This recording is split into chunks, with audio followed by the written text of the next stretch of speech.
But we got kids that love to play, and that's been the key for us. You get guys that fit your culture, that fit your coaching. It's important for us to instead of adjusting to your players, your players are starting to now adjust to what we expect from them. And when you've been in a program that hasn't won for a long time, you go from hoping to believing to expecting. And when you can get to the expectation level, I think it's important, and that's the next step for us here at Stetson.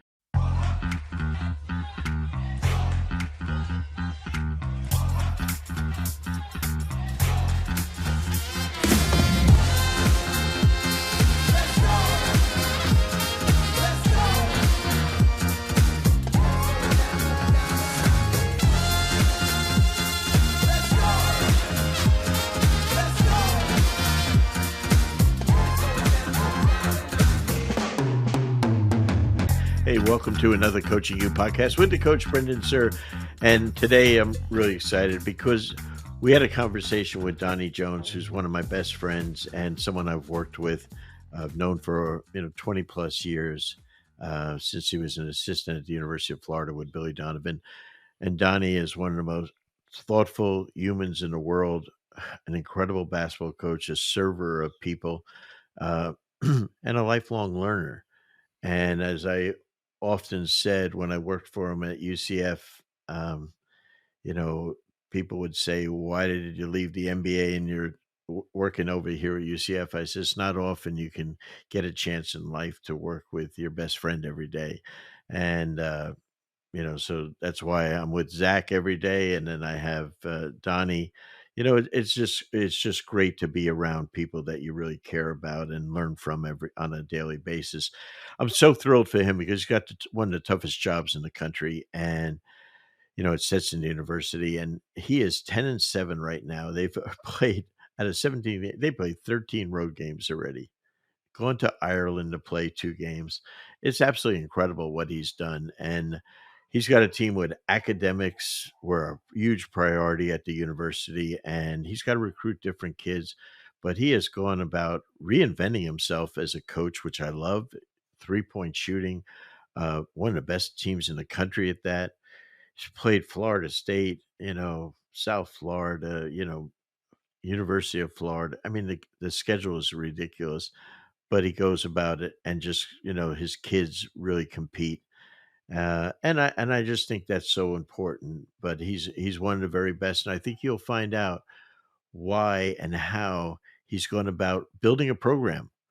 Which for you, and whether you're a high school or college coach, it's important that you know how to do it and maintain at the same time a positive attitude amongst adversity that you go through. So we're going to hear from Donnie in a few minutes. But I know, Zach, you want to uh, reach into our question and answer texts that we've gotten this week and to help some of the coaches that have asked some really, I thought, 2 really great questions this week. Yeah, no, we've had a few come in, and we encourage everyone to please, continue doing that. Like I said, reach out on the link that's going to be in the show notes for this episode, as well as on the description on the YouTube page. But we had 2 come in, and we'll get right into them. First one was from Matt in Ohio. Recently, I've overheard my players complaining about our practice length. I'm curious about overworking them, but I also want to make sure that I'm covering everything. How long do you guys recommend practicing this time of the year? Yeah, we're in January right now, and coaches now at different states around the country, the college coaches have been basically working almost all year round. The players are there in the summer, and then as soon as they come back to school, they're in a work. But the high school coaches, you have them a little bit in the summertime, or your kids are good enough they play AAU ball, and then when you get back to school, you've been informally working out till regular practice starts. But now, when you get to January, I think it's really important that you really become efficient and no longer than 1 hour. And I challenge you, just like a teacher does in one of their classes at the high school level, you get a 55 minute uh, period to teach whatever subject you are, whether you're a science, math, or history teacher. Same thing now in basketball. That's the subject matter that you're teaching. You can get everything done if you're really efficient, really organized. And I think it's important that the players have their legs. So most high school teams and college teams are playing 2 games a week. It's really important that you go in there and you work on the main thing. And the main thing right now is 5-on-5 basketball. It's not breakdown drills that you started when you started the first week of practice. It's now 5-on-5. If you want to work on your preparation for your opponent, now you're working 5-on-5. But that's the best thing. Make sure coaches get shooting in. That's one of those things that is so important, and we have to make sure that's in your practice. So I think 1 hour is the proper time. I think your players will like it because they'll have their legs by the end of the season. That's so important. How would you break that down? Say it's an hour. Like, how much would you dedicate to shooting? How much would you dedicate to yourself, your opponent? Yeah. No, my whole thing is, Zach, and that is a great question. So after my initial warm up, okay, and that's what I'm counting, not the stretching and stuff like that. That's done. But once the clock starts and literally put it on there, uh, I'm doing minimum of 10 minutes of shooting, and that's both spot shooting and shooting off of our offense. Okay, then I'm going to make sure that I've warmed them up properly by getting them running full court with maybe some fast break drills and ball handling drills so that they're going full court. But then after that, I am going to 5-on-5 where I'm working on our offense versus defense on a half court basis. And then when the ball is either shot or missed, then we're going to fast break, make or miss, and then we're going to play till 2 baskets are scored. And then we reset. So if you're playing against a team, Zach, that is going to play a 2-3 zone, we're going to work in the beginning. And they're going to be, it's like Syracuse. So they're playing 2-3 zone the whole game. We're going to spend much of our offense attacking in my half court offense. It's going to be against a 2-3 zone. So I'm going to run my offense against them, fast break, and get back. Now I'm working on transition defense. I'm getting my condition. I'm working on offense. I'm working on taking care of the ball because when you score, the game wins. The team that wins only has to make 2 baskets. You have to take care of the ball. So you have to have good shot selection, no turnovers, stress offensive rebounding, and then you could play. And I think it's so important. I then take the ball on the side out of bounds. I do the same thing underneath out of bounds. If you're playing against a team like that's going to press, we're going to start instead of starting at half court on offense, we're starting with one team taking the ball out, the other team is replicating their full court 1-2-1-1 press or 3/4 court 2-2-1, and we're going to start our sequence, our offensive sequence from that point. It's a very efficient way, but what I'm doing is I'm working on rather than one team getting all the reps, every team gets equal amount of reps, and I think it's so important to keep those kids engaged. No, it all makes total sense. The last one that we had come in is from a coach who says, "I need help handling my post game talks with my team after a loss. I play." I played for a coach who come in the locker room screaming to motivate us, and I've been doing the same throughout my coaching career, but I don't think my players are responding to it. Any advice? You're right on that. They're not responding to it, and it's not a problem that you alone have. It's a problem that happens in coaching. Coaches model the coach that was most influential in their career. And if you had a coach that you played for that was a yeller and screamer, a berater, whatever, that guess what? Usually that's who you become. And it's the same way as parents. You become who your parents were many times. And so I find that I learned this from Chuck Daly. When we came into the game after after a win, he came in, hey, we'll see you tomorrow at 11 o'clock at practice. We came after a loss, he'd say, hey, he literally never said more than one sentence, and it was never derogatory. It was simply, I I I think we're not going to be happy with this. I hope we don't regret this loss tomorrow at our practice at 11. I'll have watched the tape and I'll have some thoughts. The biggest reason I do that is that all of a sudden, if I go off on the players post game, I might be wrong. But most importantly, I never want to leave scars on my players. And that's what happens. If you go in, you scream, and what you've done is you now blame them for losing. You accepted no responsibility in it. So, you've said, you guys didn't do this, but you were fine. That's not the way it is. It has to be collective responsibility. And I think it's so important that afterwards that you just literally get that post game to tomorrow. And I think after midnight, I've always found that it's a new day, and I got to think clear because now when the new day comes, I now have to coach my team moving forward, not backwards. And I think that's a really key point. But the biggest thing is how do I literally had a coach recently that for 3 quarters of the game, his team was phenomenal and they kept blowing fourth quarter leads, but they were down 4 starters. They didn't have them. They were injured. So rather than go in and tell his guys, great job, great heart, we just got to finish. Okay. Something like that simple. It was like the opposite. And these guys were busting their ass for him. And so I think it's really important that you really, and I always say coaching and parenting, it's the same skill set. You want to correct the behavior of your child, but you don't want to crush them. You don't want them to ever regret the words that you said to them in anger. So you don't want to be angry when you talk to your team. I feel it's really important, Zach. Hey, before we get into Donnie, I noticed that you're also wearing your Stetson uniform. Yes, in honor of they started out 5-0 in the conference play. They've never won 3 in a row start out 3-0, obviously 4-0, 5-0, first the winningest they've ever been in this century. They have never had a winning record in Division One basketball. This is fabulous for them. No, it's They're wild. 10-7 right five and now. one in conference right now, 5-1 and then 10-7 overall. Yeah, with the obviously super impressive road wins over Florida State, South Florida, yeah, and even through all the road games, I think one of the most impressive things in our pre-call, he was talking about how not once has his players complained about playing the road games, going international.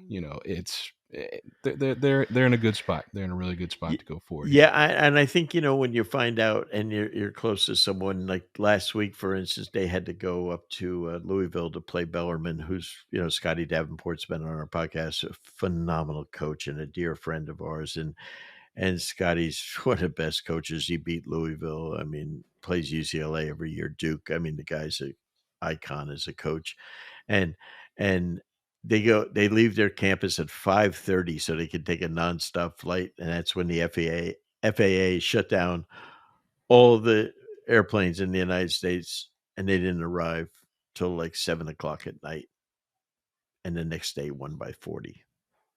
That's super impressive to me, and that you don't beat a Scott Davenport Bellarmine team by 30 points, 40, in their building. It was just absolutely incredible because of the respect I have for Scott and his program.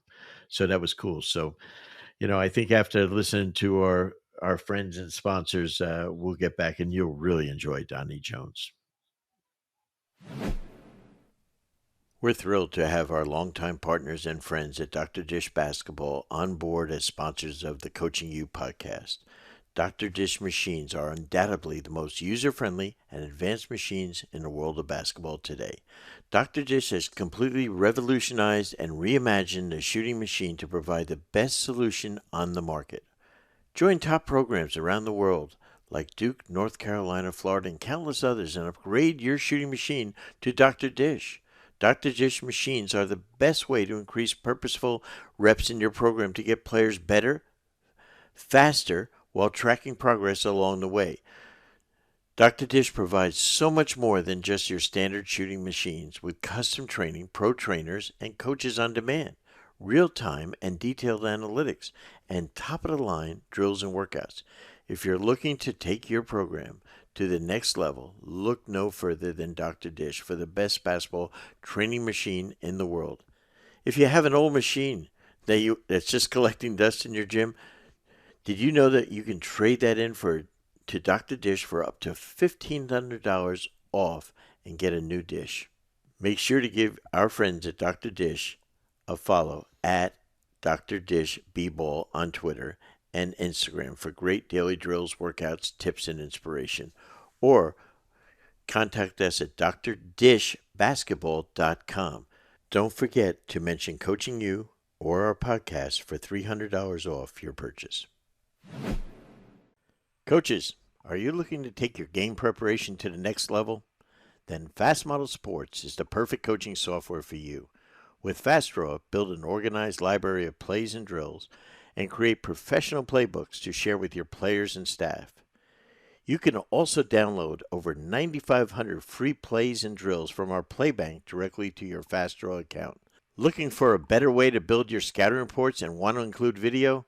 With FastScout, build custom scouting report templates to prepare your team best for each individual opponent. Plus, did you know with the latest updates from Fast Model Sports, you can now include video with your FastScout reports and share with your coaches and staff all within the FastScout mobile app.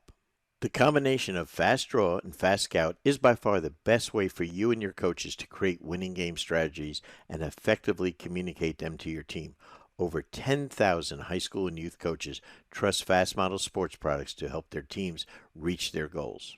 To order, go to fastmodelsports.com. Use code COACHINGU15 to get 15% off any FastDraw or FastScout products.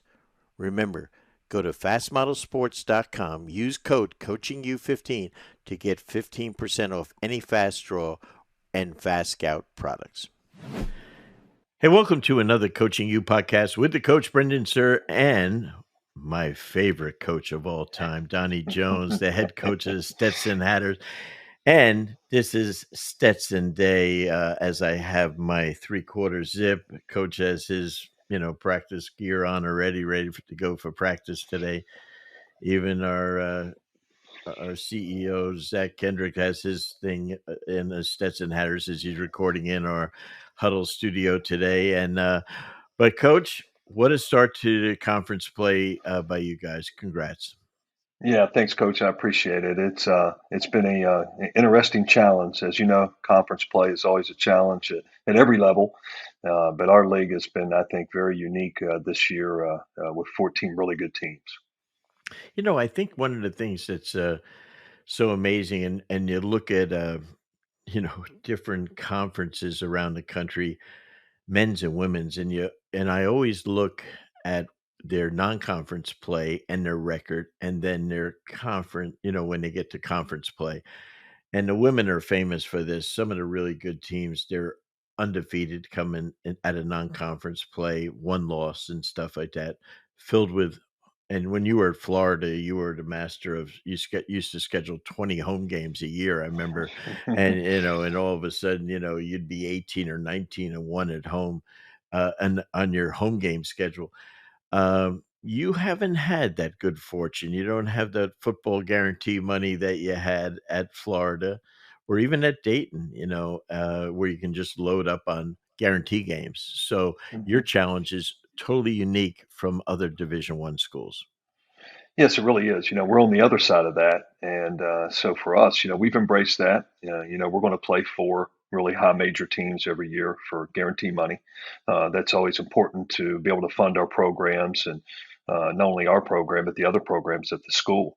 So, we embrace that opportunity, and I think our kids love that challenge. It gives them a chance to get on the national scene, gives them a chance to play against different programs across the country, and it really does prepare us. Our focus coming in this season, Coach, especially with the young team, was just to make sure that our non-conference schedule did not break our spirit, and trust the process as we've gone through it. And I think from a standpoint, we were fortunate to get a couple wins early and grow with that. But it's been a interesting journey to the start of this conference play, and I really think a lot of it's been because of the strength of schedule we played early. When you sent me a copy of your schedule, I remember we have such great respect for Leonard Hamilton and Stan Jones at Florida State, and we know they're always, when we were at UCF, we went up and played them, and we had a terrific team, and they just whacked us. And I know it's one of those teams you don't want to play, but it's 4 hours from your campus and stuff, and so you go and that's your first game out of the gate, and I'm having to pick up my wife at the New Orleans airport, and I'm listening to the game is on radio, and I can't believe the score as I'm listening to it, and I'm saying, how does this happen? And you're at Florida State, but the unique style of play that you're doing really was a game changer against a great defensively coached team. No, it really is. I get great respect for those guys, Stan, and obviously Leonard. We've known for years, and he's done an incredible job there at Florida State. Since 2016, it's been the most difficult environment in college basketball to play. They'd only had 6 home losses, so we knew going in there. Defensively they'd switch a lot, and we're still learning our team. It's early on. The biggest thing I wanted my team to do was to go in there and space, be able to figure out combinations to be able to try to create shots. We knew we had to make a bunch of threes to have a chance. We were fortunate it went our way. Obviously, they had some injuries, and they were still trying to figure their team out, like a lot of us are early. But our kids went into a tough atmosphere, and I think really just gave them great respect. But we were fortunate to really learn about who we were early part of the season. When I joined you, was lucky enough to join you your first year there. I remember, you're such a tremendous recruiter, but also the state of Florida embraces Donnie Jones, embrace you because of your background and how many years you were at Florida. So every high school coach in the state, and everyone loves you. And we thought we could just make a living just on Florida kids, which I thought would be the easiest thing in the world to do. And as it uh, ironically turns out, kids that aren't from Florida really want to come to Florida. And somehow, you've recruited the state of Indiana better than anyone except maybe IU has. And, how did that happen? And how did that all work out? And now you've got three of the best players in your team. Three of your top six are all from Indiana, which is amazing. Mhm. Absolutely. Well, you think when you walk into every situation requires a certain level of a need. And so you don't know until you get a job somewhere and you lift the hood up under and see, hey, what do we need here? What fits here? What fits this environment, this culture, style play we're trying to play? Obviously, we're a liberal arts school. Academics are important here at another level. So with that, we were trying to really find out what gives us a chance to win. And obviously, I love the state of Florida. I obviously lived here for 20 years, coached at three schools here in this state now, and we just haven't been a program here in this state that's it's been respected because we haven't won at a very high level for a long period of time. So with that, it hasn't been cool, I think, for kids in the state to come to Stetson. So we had to identify. We had two kids we picked up, and Rob Perry ended up being the ASUN Freshman of the Year. So we took another kid from Florida named Chase Johnston, who was ASUN Freshman of the Year, both all conference players, and had other opportunities they felt was bigger and better for them that didn't stick around. And so with that, we've continued just to try to figure out somebody that we felt could come in here that were basketball players that could really play a style of play that could really space it and score. And we know kids from the. I played in Kentucky. I always thought growing up playing there, I had great admiration for the Midwest. I thought I'd always want my son to grow up and play basketball in Kentucky because they care. Every day matters. Every coach can coach from junior high to grade school. They're basketball fanatics. Same in Indiana. And I thought I got to bring that culture here. So just started looking for the right fit, and obviously was able to connect. Got Josh Smith, started with him, and got him here, and obviously we just kept looking for the best players in the state, and was fortunate here to land Luke Brown and Jalen Blackman both. And so with that, these kids are great kids. They've been culture changers. They're humble. They play every day. They work harder when it doesn't go well. And they just understand the importance of building a program, which has been very special. You're not giving Luke Brown and Jalen Blackman enough credit. Talk about the amount of points that they have scored when they were in high school. And and I think this was I remember I was still with you when we were pre-pandemic when we were recruiting Luke and we were looking at his stats and we were like, you and I are going, this can't be. The guy's high school team before the kid went there was 1 in 69, correct? That's correct. And then when he And went there, did they win like 77 games in his they something like did. that in his career? And They then did. the amount of points that he scored, I think, if I'm not incorrect. He was fourth all time in the state of Indiana, which is like the most incredible place. Like 3,300 points or some ridiculous thing. And Jalen Blackman, his father played at Kentucky, right? Terrific player. And, talk about those two guys and what it does when you have guys that can make shots like that. No, it really does. And, you got to see where those guys fit with what you do. And obviously, I had a great shooter in Lee Humphrey and, had a great shooter in Teddy Dupay at Florida. And when I saw Luke Brown, it was just the lights went off. I know where he fits.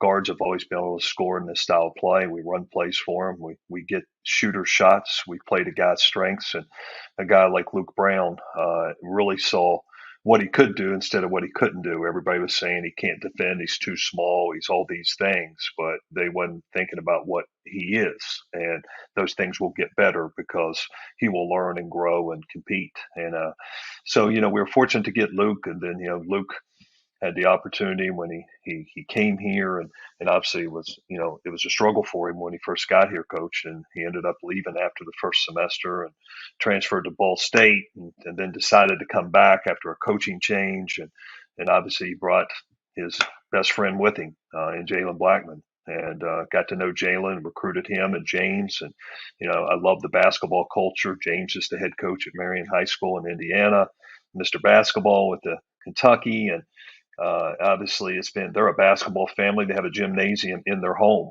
so that tells you how much basketball they play. And Wow. so, with that, those two guys, I just knew that they could be a building block for us here that would spread amongst our team.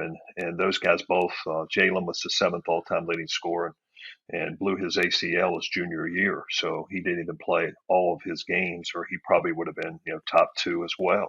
But both those kids, other than scoring, they're great teammates, they're great kids, great families, and just great fits for what you're trying to build. I think when the ASUN conference, is I think one of the most underrated conferences in the country. What makes it unique in your eyes that makes it such a difficult conference to win in? Well, first of all, I think there's some excellent coaches. Yeah. You got some coaches in here that's been very successful and understand what they're recruiting to and what their strengths are. And so with that, every night it's a battle. And there's been some big non-conference wins this year in our programs. We've had a couple teams that beat Louisville this year, and Lipscomb and Bellarmine, and then you've had North Alabama, beat Ole Miss, and obviously we had some success with a couple wins, but there's been some big wins here. Jacksonville goes in and beats VCU, and these guys have really established their programs. So I think night in and night out, coach, there's not much parity. There's a lot of parity, should I say, amongst this group, and it's made this league better. And Liberty, they raised the bar with the success they've had, and what they've been able to do there. Richie's a great coach, and I've seen where they had been top two with Gonzaga in the most wins in the last 5 years in college basketball, and it says a lot about what they've been able to do in this league. Yeah, boxing one on old Liberty. That's what I say, boy. But Yeah, but yeah, it's funny. I think I've coached over 4,000 games in pro and college basketball, wow, and I think three of them, maybe actually four of the wins that I've had of my top 10 minimum have been with you. mm, Beating Florida when Billy Donovan was there on a neutral site, and they were fourth in the country, I think, at the Amway Center. Going yeah, to one of Zach's and my favorite places in the Atlantis, and bleeding UConn when they were second in the country, and they had an amazing team, and Calhoun was coaching, and this is how good Donnie Jones is as a coach.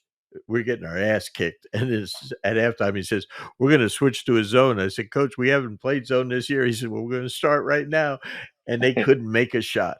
And we end up from like 20 down to winning. And then we put a box in one. You put a box in one on Liberty. Would they score 12 points, 11 points in the second half of a game? And their best player yeah, didn't even attempt a shot. hmm I mean, so and then Lenny Akoff, we all feel is one of the best coaches in America, That's excellent. and just anytime you face him, it's like going against one of the very best. So I think it's a really a challenge in that conference to coach people and stuff. What makes your style of play, gives your team a chance to compete on a nightly basis? That's because your style of play is different, I think, and that's what makes it unique and good for your kids. Yeah, we try to be like, it used to be the old Jerry Tarkanian, I think, coach, he called the amoeba, right? So he had that defense that always adjusted to whatever the offense was. I think our offense is almost like the amoeba. We adjust to what the defense does. And I think what we've tried to do, and I've learned a lot of this from you, is obviously preparation and being able to space and play every night out. It's different based on how you defend us and what we're going to do.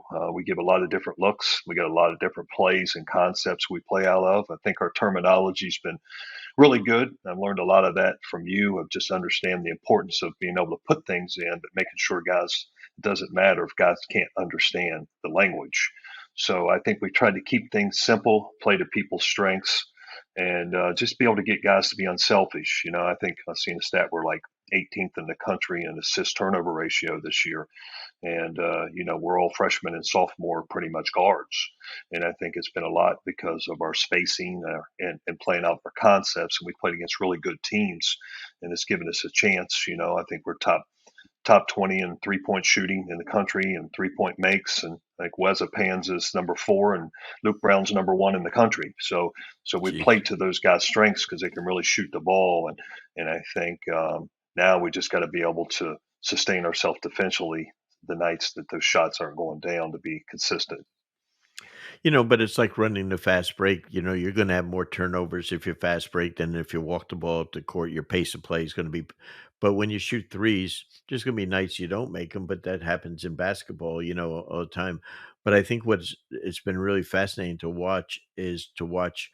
I mean, I watched, the great thing about ESPN Plus is I get to see every game, including exhibitions. And I'm watching your exhibition games this year at home in front of like two, you're not allowed to play D1s in exhibition and you're struggling, man. I'm saying, oh man, this is going to be a long year. And next thing you know, you beat Florida State, beat the daylights out of them by double figures and stuff like that. How do you go about injecting confidence into kids and a program has not had a winning record this century? I That's hate to correct. say that. It's the That's truth, correct. though. I mean, Hmm. they said, Donnie, pick the toughest job in America, and you did. Why the hell Hmm. did you do that? But degree of difficulty is something that you embrace. What? How do you get your kids as a coach? How do other coaches to help them out? How do you give kids confidence? Yeah, and I think it's preparation, coach, as you know, but also not only applauding when it goes well is you got to be a teacher. As I always say, I'm not a blamer. I'm going to teach you. Why did this go well? Why did this not go well? And obviously, you got to play guys through certain situations. As long as we're being unselfish and we're taking the right shots and we're trying to execute the game plan, I think that gives guys confidence. I think when we bring them here, we talk about what we're going to do, how we're going to do it, and missing a shot when you're open is different than taking a bad shot when you're not. And I think those guys have embraced that, and it's important how we are. I always talk about what's the response. As I said to my team the other night when we lost, I'm like, biggest thing I'm going to say tonight is one word. Now what's the response? You won 5 in a row, and how do you respond? Because it's a journey. It's a one-game season, as I've learned from you, Yeah. and we got to move to the next one. But how do you respond if you didn't shoot well tonight or you didn't play the way you did? It's going to be important how you come back. Very simple tomorrow, but we got kids that love to play, and that's been the key for us. You get guys that fit your culture, that fit your coaching. It's important for us to instead of adjusting to your players, your players are starting to now adjust to what we expect from them. And when you've been in a program that hasn't won for a long time, you go from hoping to believing to expecting. And Mm. when you can get to the expectation level, I think it's important, and that's the next step for us here at Stetson. Hey, Donnie, we have listeners in over 100 countries that listen to our podcasts and stuff, which I didn't know anyone outside of New Jersey and Florida listened. And we started these things about 10 years ago. But, so we have all these coaches from everywhere. Tell them where Stetson University is and tell them the type of school it is, especially academically and enrollment. And then why does it make it unique? Yeah, where we're located, Coach, thanks for this opportunity. We're located in DeLand, Florida, which is 15 miles kind of south of Daytona Beach. We're a liberal arts school. We're one of the top 5 business schools in the country. My daughter's going to graduate this year from this school, so I know it from every inside out because she's there, and it's been an incredible academic experience for her. Our school is about 2,700 students, which gives you an opportunity to connect and know people on campus and have relationships and friends with the enrollment. And we are, I think, a unique school. I think we can have the best of both worlds here. I think a lot of people say we're the Harvard of the South, and that's who we would love to become. That I think academically, it's a great place where a degree can be nationally known and be competitive with a degree from here. But obviously, you can be successful in the sports world here too. They have been in baseball. They've had 3 Cy Young winners from this school. So if you're talented enough, all kids want to be pros. You can be a pro from a school just like this, like a Steve Nash was at Santa Clara, or Jason Williams when we recruited him to Marshall, or a Son Whiteside I had at Marshall. And so it can happen. And I think it's just, getting the right opportunity and fit and momentum. You can have a great experience here. That's And we're also only 30 minutes outside of one of the most bustling cities in the country and a incredible sports environment in Orlando, and correct. obviously the number one destination spot in the world with Disney World and Universal Studios. But when you have the Magic there and you have an MISL's, soccer team and stuff, and UCF, where you coached before, is the largest enrollment of any school in America, with 75,000 students. So it's a great Absolutely. environment, a great place to live and stuff like that. The challenge has been really difficult and stuff, but you finally, in your 4th year, you're really seeing a breakthrough now, and recruiting because of that. I think you really can kind of know now the kind of kids that you can recruit and settle on, right? I mean, what players and type of students will make it now at your school, and how is that going for you? And how, as far as and the acceptance of kids wanting to come to Stetson?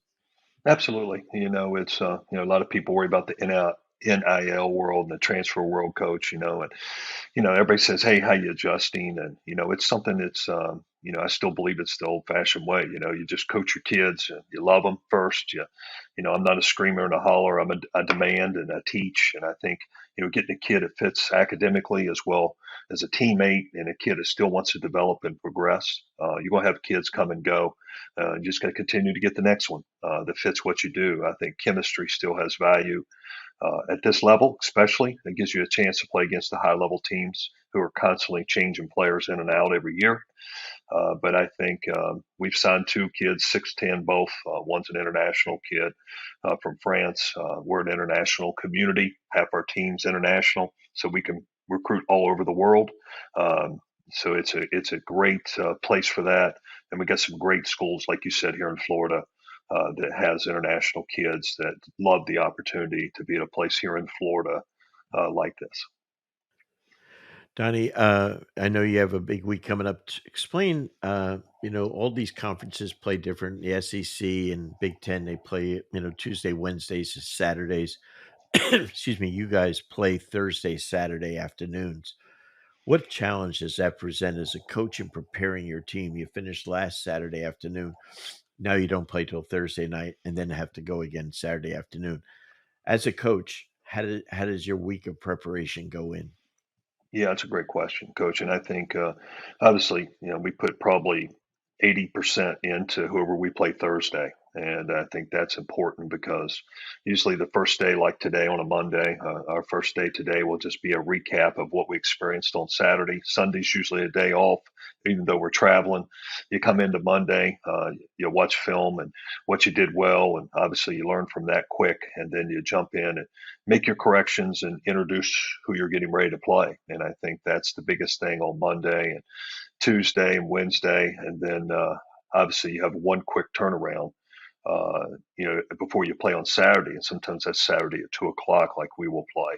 But I think, Yeah. we're pretty much to the point now where you've played so many different people in your non-conference schedule. It's been good for us because we played in Ireland back to back and had to play two different teams. This past weekend, we played a team that played really slow, well coached, methodical. Then you played a team that pressed you, complete opposite of who you played on Thursday. So I think that's kind of what the NCAA tournament's built on with the teams you do play. And I know my years at Florida, when you had to play six of them, it was a 2 game. Your goal was to win 2 games that week. It's the same here. Right. You want to be 2-0 each week, and you just try to break it down and put all your energy into that, and just try to simplify what you do. It's probably 85% us and 15 them of what we're focused on. That's great. No, you know what? That's a great way of looking at it. Just try to go 2-0 each week, and it keeps things in really great perspective. Well, there's not anyone in the country. I'm happier to see what's happening for you and how hard you've worked and your staff has worked to get it to where it is. But I know I'll be attached to my TV on Thursday night as always to watch you and the Hatters play, and can't wait to come and see you in February play a couple of times. So, Donnie, thanks so much for being with us, brother. No, thanks, Coach. I love coaching you. It's one of the most important programs I know in my coaching, and the impact it's had on me and my staff has been phenomenal. So, Coach, thanks for what you and Zach are doing to impact us coaches, and you make us all better every day. We appreciate you. We're here to serve, and with Donnie Jones, it's coaching me. His program is called Coaching Me, not forget the you. But hey, thank you so much. My best to your family as always, and I look forward to seeing you soon, my friend. Sounds good. Thanks, Coach.